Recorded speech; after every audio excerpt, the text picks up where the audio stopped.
Los Angeles, California, the world capital of movie making. A city built on dreams.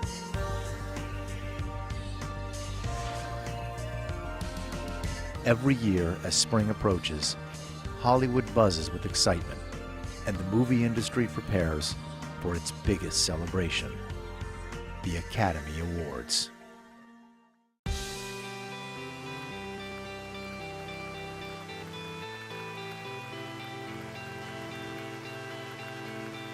The Oscars touch the lives of so many diverse people. From the seasoned Hollywood veteran.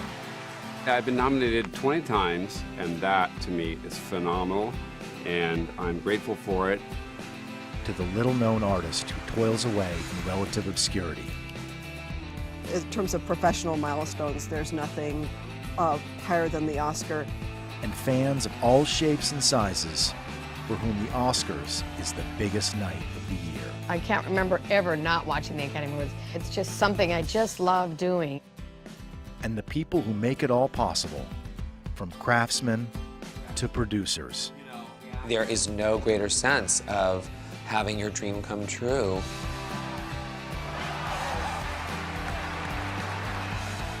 Dreams which inspire all kinds of people, from all walks of life and all corners of the globe, to do extraordinary things.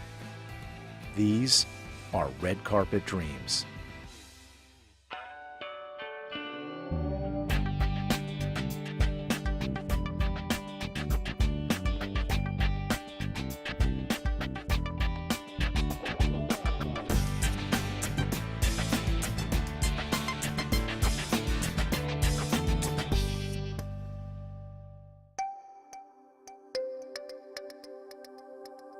Since the first Academy Awards more than 80 years ago, thousands of people have won their own treasured golden statue.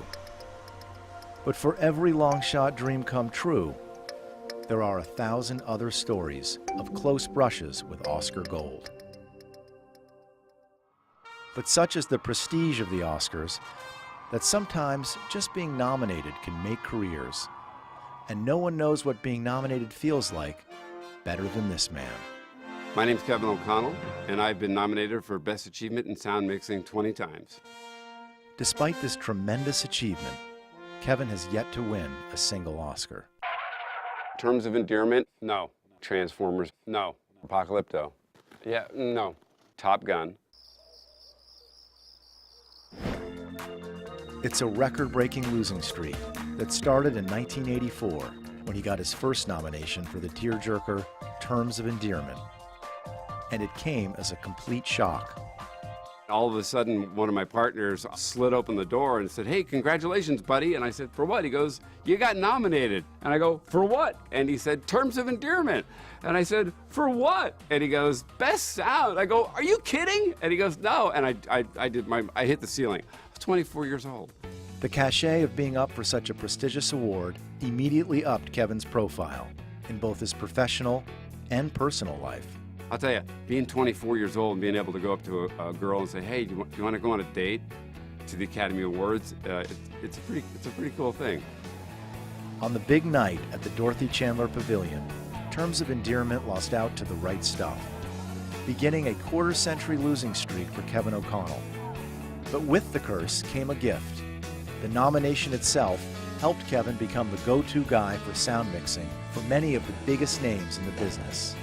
John Carpenter, Carl Reiner, Steven Spielberg, Michael Bay, Tony Scott. I've done almost every Jerry Bruckheimer movie, and I just recently finished up doing Public Enemies with Michael Mann. The big stars usually grab the headlines on Oscar night, but little-known crafts, such as sound mixing, are also essential to the magic of the movies. In fact, the art of sound mixing dates back to the early days of the talkies, when a whole new science had to be invented. Since then, it's gotten way more complicated.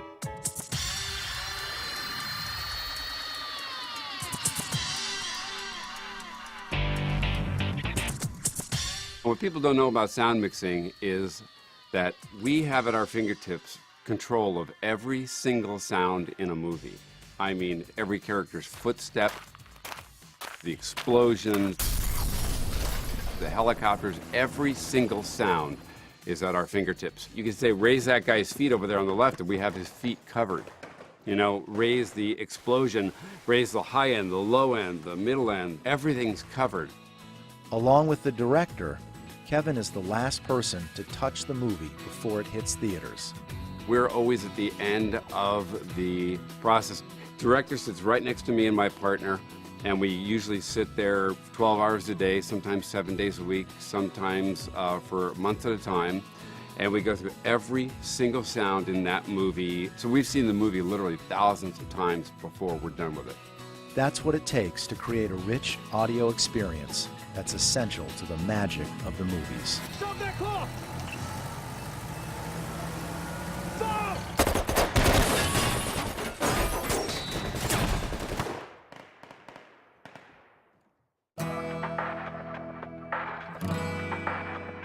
And having not won and being nominated 20 times, which unfortunately is an Academy record, which I hope is never broken, because God bless the poor soul who breaks that record. But what it's done is it's shed a little bit of light on the craft and art of sound mixing and sound editing. So much so that Kevin has finally joined the ranks of the superstars on the red carpet. Once the press started doing the stories on me, they put me into a different line where you go in front of the cameras where the people are interviewing people. And all of the interviewers have gotten to know who I am now, so when I come up, they say, oh, this is Kevin O'Connell. He's the guy that's been nominated 20 times or 18 or 19 times. He goes, this has got to be a Transformers. It's got to be your year. What do you think? What are your chances? And then, you know, then I tell them what I think. And then mostly if it's a woman interviewer, they just ask my wife what she's wearing. But the excitement of being nominated never gets old. The morning they announce the Oscar nominations, usually what happens is they announce them at 5:30 in the morning, our time in LA. So if by 5:45 your phone has not rung, then you did not get nominated for an Oscar. 20 times he's gotten that call, and 20 unused acceptance speeches clutter a desk drawer. Sometimes I've written it on a cocktail napkin at the Academy Awards, at the bar, the commercial before our award comes up. Sometimes I've written it in the limousine. But after all his near misses, Kevin still takes the prospect of actually winning the treasured statuette very seriously. When you're sitting there and they say, The nominees for Best Sound Mixing are Kevin O'Connell, Greg P. Russell, and Peter J. Devlin for Transformers. literally, you go into this vertigo. I can't even explain it to you. The whole world becomes like boom, boom, boom, boom, boom, boom. Your heart starts beating about 200 beats a minute, okay? Your body temperature goes up to about 300 degrees, and all this is raging and building and raging and building until they say, And the winner is and it's like this, and they say, boom. Scott Milan, David Parker, and Kirk Francis for the Bourne Office. As soon as they say who won, it all goes, whew, and everything goes back to normal.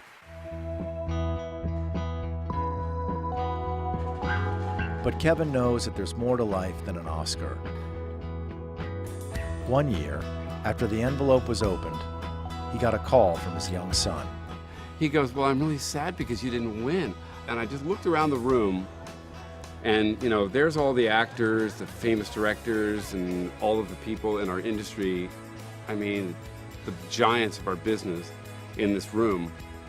And I listened to my son's voice on the phone, and I looked at my wife, I said, we'll be home in 20 minutes.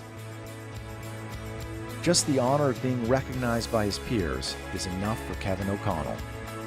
I'm grateful for it, and the fact that I haven't won, you know, I got a ways to go, so I'm okay with that. Just think that great to be nominated, and hopefully I'll win someday, and if I don't, maybe they'll give me one just for being a good sport someday.